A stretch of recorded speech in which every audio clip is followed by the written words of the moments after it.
Depression is a mood disorder that affects about one in 6 people in the population. It is characterized by obviously changes in mood, a depressed mood, as well as various other changes in a wide variety of functional domains such as sleep and appetite. Depression, as I mentioned, can affect domains of mood, sleep, and appetite, but there are actually a variety of other symptoms as well.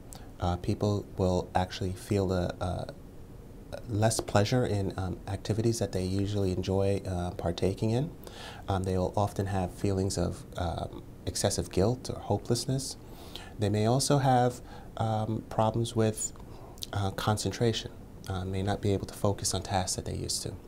In the worst cases, people may have suicidal thoughts or actions. So this can indeed be a very serious condition. This is, in a lot of ways, a biological illness, but can also have some environmental causes. People can feel grief as a response to sad things that happen in their life. But at the same time, we may not necessarily identify something that can cause people to become depressed. It can just be something that's either genetically determined or something coming from a result of their physical health condition. So it can be a combination of both what we think of biologic, coming from their body, or coming from their social or environmental situation. There are 3 main categories of treatment for depression: talk therapies, medication, and somatic therapies.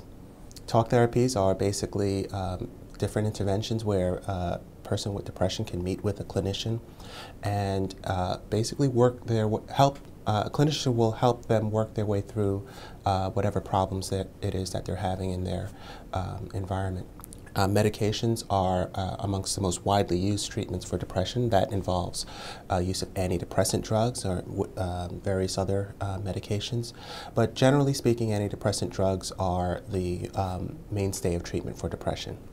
And in the third category is the use of somatic treatments, and these are often reserved when talk therapies or medications do not work, and that includes electroconvulsive or shock therapy, or the use of what's called transcranial magnetic stimulation, which is the use of magnetic waves applied to the brain.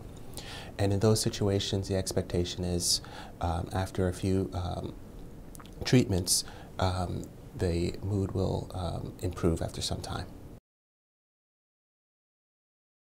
Basically, the underlying biological situation with depression is a deficiency of the function of certain neurotransmitters in the brain. And the medications basically try to directly address that deficiency by either elevating levels of serotonin or norepinephrine or dopamine. These are transmitters of chemicals in the brain that help regulate mood. The medications will, after a period of time, it's not a instantaneous effect, but after a period of time, the expectation is that those transmitters will be acting more, will be more active in the brain and therefore helping to elevate mood. This is where people really need to be patient with their medications. As with any treatment for depression, there needs to be some time for those effects to work. With medications, we expect a minimum of 1 month, up to 6 to 8 weeks in some cases, where it takes time with consistent use of the medications for there to be a clinical response. This is something that it affects a wide variety of people, young, old. It doesn't discriminate against socioeconomic class or gender, ethnicity. We do think that maybe a little bit more in women than in men, but generally speaking, this illness affects people throughout society. And you are very likely to know in your family or amongst your friends or in the workplace someone that has dealt with this in the past. So with that understanding, I think it should be, I think, a little bit more or less taboo to talk about depression or any mental health condition, so that, you know, hopefully it will encourage people who are suffering in silence to be able to go seek help.